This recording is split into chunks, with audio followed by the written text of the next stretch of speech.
Welcome back. The wealth gap between the rich and the poor is increasing. That is according to a new report from Statistics Canada this week. At the beginning of the year, the top 20% of earners in Canada held 2/3 of the country's net worth. Compare that with the bottom 40% holding less than 3%. The difference between the two is the wealth gap. Researchers found that gap increased by more than 1% compared to the same period last year. And the gap is growing in the midst of high inflation rates and declining real estate values. For more on this, we are joined by Tanya Burkart. She is a member of ACORN, a union advocating for those who are low and middle income earners. Tanya, good morning. Good morning. How are you today? I'm well. You're a mom of three, I understand, two of them in their 20s. What are you seeing with your own family when it comes to the ability to earn and save money? The ability to earn and save money has greatly decreased.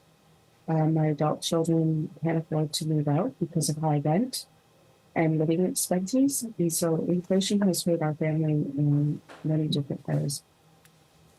More broadly, I know that your union advocates for those who are low and middle income earners. What is ACORN seeing amongst its membership for people who are dealing with high inflation right now? ACORN is seeing a lot of precarious housing for its members.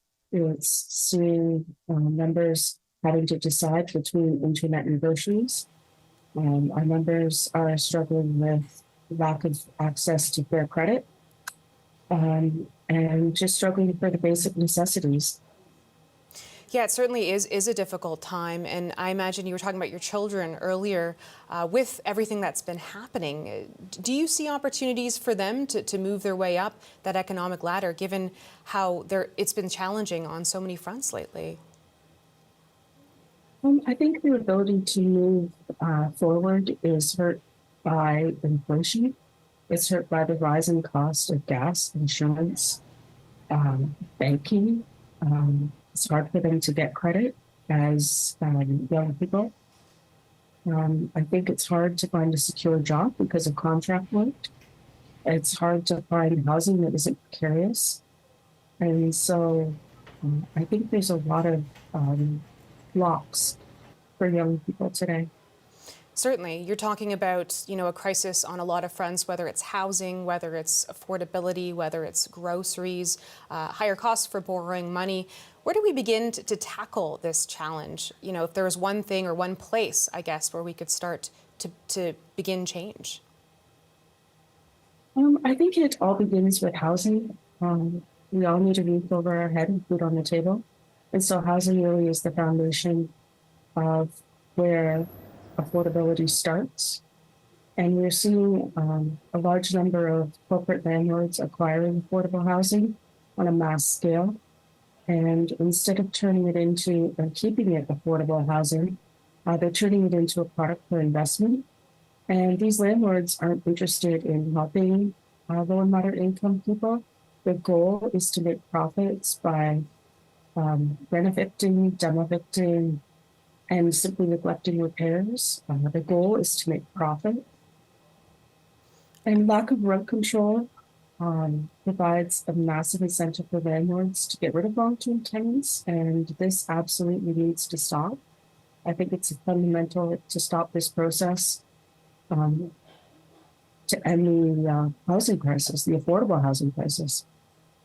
You talked a lot about, the rules that are in effect for landlords, and of course those vary from different province to province. But I wanted to ask you, are you encouraged by what you're hearing in certain places of this push to build more affordable housing? How much of a difference do you think that'll make on what you're talking about? I think it makes a huge difference. With real estate prices where they are, I think owning a home is not really feasible for my adult children and for younger people, even for my family. And so housing really is at the foundation of it all.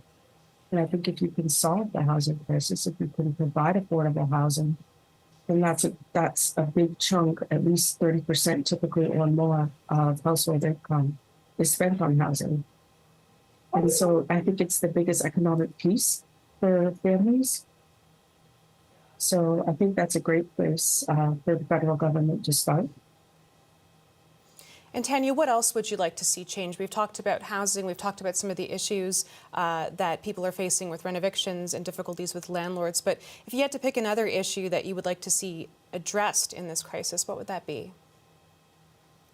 I'd like to see fair banking and credit options for low and moderate income people. We don't really have fair access, and banks make it very difficult for low and moderate income people to access credit. If there's an emergency car repair, a tenant has great difficulty going to the bank, and often banks refer low and moderate income people to predatory lenders. So interest rate is 35%, and it could be even more depending on the lender. And so I think it's very easy for low and moderate income people to fall into a cycle of debt. And it's very financially destructive for low and moderate income people. And big banks aren't interested in providing fair credit to low and moderate income people. And as an example, TD took over My Money, which was a part of postal banking, and they took it over, and it's no longer accessible. They closed that program. And so ACORN's new fair banking study shows that there are very limited options available for people, and they're forced to borrow from predatory lenders that are charging astronomical rates.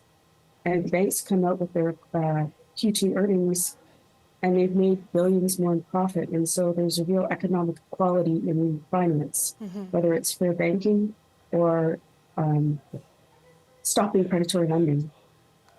Tanya, we so appreciate you joining us on the weekend to talk a little bit more about these issues. There are so many issues at play here. Thank you so much. Yes, have a great day. Tanya Burkart is a member of ACORN, a union advocated for those who are low and middle income earners. We reached her in Brampton, Ontario.